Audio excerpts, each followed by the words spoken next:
Tiba-tiba, salah seorang penonton jatuh berguling-guling. Para penonton yang lain jadi panik. Tapi ketua persembahan kuda kepang tu bagi isyarat pada ahli-ahlinya supaya teruskan persembahan. Liza pelik juga sebab nampak keadaan macam dah tak terkawal. Macam penonton yang berguling tu kerasukan. Setiap kali ketua kuda kepang libas cemeti ke tanah, semakin teruk penonton yang dirasuk tersebut berguling-guling. Bila muzik berhenti dimainkan, maknanya persembahan dah tamat. Penonton yang berguling tadi macam baru tersedar dan nampak keletihan. Kemudian ketua dalam persembahan tu baca sesuatu, lalu ditiupkan dalam air sambil dikelilingi pegawai kem. Acara persembahan untuk malam tersebut dihentikan.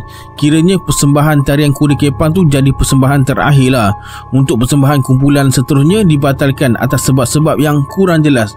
Kemudian mereka semua diminta ke bilik masing-masing dan diarahkan untuk tidur awal, memandangkan esok pagi mereka akan pulang. Bila berada dalam dom baru tu, mereka disuruh baca doa dan baca 4 kul sebelum tidur, dan tak dibenarkan bercerita atau berkata apa saja tentang kejadian pelik sepanjang berada dalam kem tersebut. Malam tu juga pegawai kem hantar Lia pulang ke rumah dan malam tu mereka tidur nyenyak tanpa sebarang gangguan.